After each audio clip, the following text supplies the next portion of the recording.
राधे राधे दोस्तों। भगवान सब जगह है अगर हमें उन पर विश्वास है तो। अब दोस्तों, हमारे आसपास, हमारे घर में, हमारे दोस्ती में, हमारे रिश्तेदारी में और हमारे समाज में हमें कई लोग ऐसे मिल जाते हैं जो भगवान पर विश्वास करते हैं, और कई लोग ऐसे भी मिल जाते हैं जिन्हें भगवान पर बिल्कुल भी विश्वास नहीं होता। विश्वास करने वाला व्यक्ति तो हर कण में, हर चीज़ में, हर एक जीव के अंदर भगवान को ही मानता है, और वह ये मानता है कि इस सृष्टि के कण कण में भगवान ही विद्यमान है। लेकिन जो व्यक्ति भगवान को नहीं मानता, उनके तो प्रश्न ही खत्म नहीं होते हैं।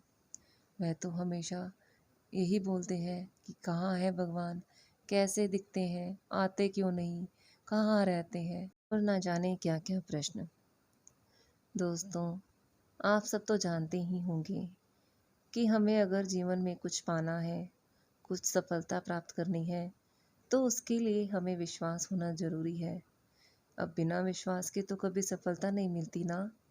जैसे कि महाभारत के युद्ध में अर्जुन को विश्वास था कि मेरे साथ तो भगवान श्री कृष्ण है, इसलिए मैं तो हार ही नहीं सकता। बस यही विश्वास था उसको, और वह जीत भी गया।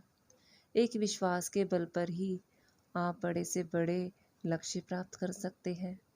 जैसा कि आप जानते हो दोस्तों, जिन्हें विश्वास है उसे दुनिया की सभी सुख प्राप्त होते हैं। जो भगवान को मानता है उसमें विश्वास रूपी एक शक्ति होती है। भगवान तो सब जगह है। अब ये आपको मैं एक कहानी सुनाकर, कहानी नहीं सच्ची घटना सुनाकर बताती हूँ। और हमने टीवी सीरियल में देखा ही होगा कि प्रहलाद के पिता हिरण्यकश्यप को मारने के लिए भगवान प्रकट हुए थे। ठीक इसी प्रकार विष्णु जी ने कई अवतार लिए और दुष्टों का नाश किया था। रामायण में, महाभारत में ये कहानी हम पढ़ते भी आए हैं और सीरियल में भी देखा है, और यह घटना कई युगों पहले की भी है। लेकिन मैं कुछ समय पहले की एक घटना बता रही हूँ, और आपको सोचने पर विवश कर देगी कि वास्तव में भगवान है। अब एक गांव में एक बहुत ही साधारण व्यक्ति रहता था। उसे भगवान पर अटूट विश्वास था। जब कोई व्यक्ति उसे हालचाल पूछता, वह बोल देता, ठाकुर जी जाने। उस गांव में एक ठाकुर जी का मंदिर भी था। उन्हें उन पर पूरा विश्वास था। उस व्यक्ति के दो बेटे और एक बेटी थी। जब बेटी की शादी की तो उस साधारण व्यक्ति ने साहूकार से कुछ कर्जा ले लिया ताकि वो अपनी बेटी की शादी को अच्छे से कर सके। अब कुछ समय बाद दोनों बेटों ने पिता को बोला कि ये पैसे लो और साहूकार का जो कर्जा हमने लिया था वह देकर उसे वापस कर्ज मुक्त हो जाओ। उस व्यक्ति ने जाकर साहूकार से कहा कि ये लीजिए साहूकार जी, आपका मूलधन और ब्याज, और मुझे अपने कर्जे से मुक्त कर दीजिए। अब साहूकार ने एक कागज पर लिख दिया कि आपका पूरा कर्जा ब्याज सहित प्राप्त हुआ, आप कर्जे से मुक्त हैं। साहूकार ने उस व्यक्ति से पूछा कि इस पर क्या लिखा हुआ है। तो उस व्यक्ति ने कहा, मैं तो अनपढ़ हूँ, जो लिखा है वह तो ठाकुर जी ही जाने। अब साहूकार तो समझ गया कि यह व्यक्ति तो बहुत ही सीधा है। उसके मन में लालच आ गया। साहूकार ने उस व्यक्ति को कहा, अंदर जाकर एक गिलास पानी लेकर आओ।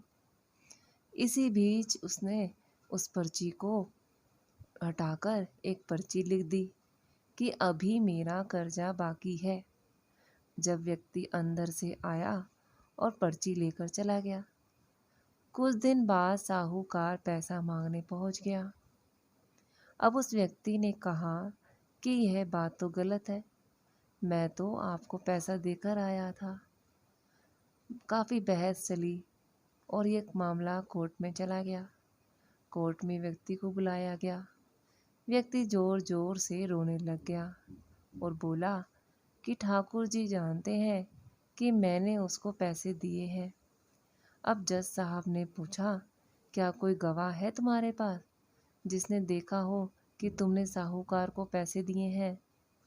तो वह व्यक्ति बोला, हाँ, ठाकुर जी हैं। ठाकुर जी ने मुझे पैसे देते हुए देखा है। जज साहब ने कहा, तो ठाकुर जी को बुलाया जाए।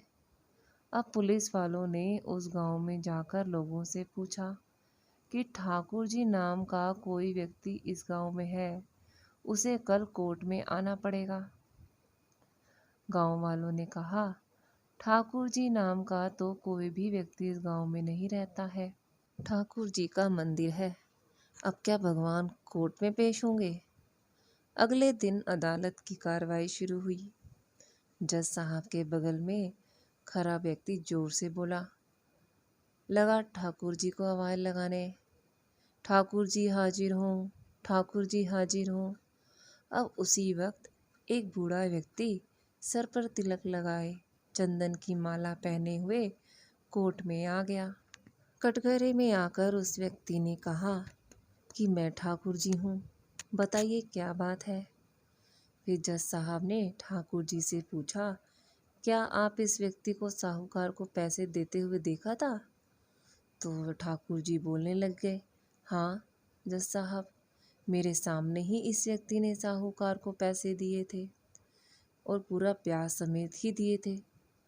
आप साहूकार को यहाँ पर रोकिए और किसी व्यक्ति को साहूकार के घर भेज दीजिए। साहूकार के घर में अलमारी नंबर 3 में एक फाइल है। उस फाइल के 22वें पेज पर वह पर्ची रखी हुई है जिस पर लिखा है कि इस व्यक्ति ने ब्याज समेत पैसा वापस कर दिया है। और वह व्यक्ति इतना बोलकर चला गया। अब कुछ देर बाद सिपाही वापस आए और जज साहब को एक पर्ची दी। यह पर्ची जिसमें लिखा हुआ था कि पूरा पैसा ब्याज समेत मिल गया है, कर्ज मुक्त हुए तुम। जज साहब ने कहा, ठाकुर जी कहाँ गए? उनको बुलाओ। ठाकुर जी तो दिखाई नहीं दिए। अगले दिन जज साहब उस व्यक्ति के गांव गए। पूरे गांव में खोजा गया। सभी व्यक्तियों ने कहा कि वह वृद्ध आदमी इस गांव का नहीं था। जज साहब समझ गए कि वे वास्तव में ठाकुर जी ही थे, यानी कि भगवान थे। उन्होंने उसी समय अपने पद से इस्तीफा दे दिया। अब जज साहब भारत के सभी मंदिरों में घूम घूम कर उनके दरबार की मिट्टी को अपने सर पर लगाते थे। वह किसी भी मंदिर में नहीं बैठते थे। जज साहब कहते हैं, हमने भगवान को अदालत में बुलाकर खड़ा कर दिया था, फिर मैं किसी मंदिर में कैसे बैठ सकता हूँ? इस तरह जज साहब काफ़ी बदल गए। अगर आपको भी भगवान पर विश्वास है तो वे ज़रूर आपकी मदद करेंगे। आपके बुरे वक्त में कभी भी आपको अकेला नहीं छोड़ेंगे। आप किसी भी धर्म के हों, किसी भी जाति के हों, यह कोई फ़र्क नहीं पड़ता। बस अपने प्रभु, अपने आराध्य में विश्वास रखिए कि वो हमेशा आपके साथ हैं। बस विश्वास की डोर को मजबूत बनाए रखिए। हर दिन अपने विश्वास को मजबूत बनाएं। कभी भी अपने आप को अकेला ना समझें। बस यही समझें कि प्रभु हमेशा आपके साथ है। जहाँ आप खड़े हैं, जहाँ आप बैठे हैं, वह सदैव आपके पास है।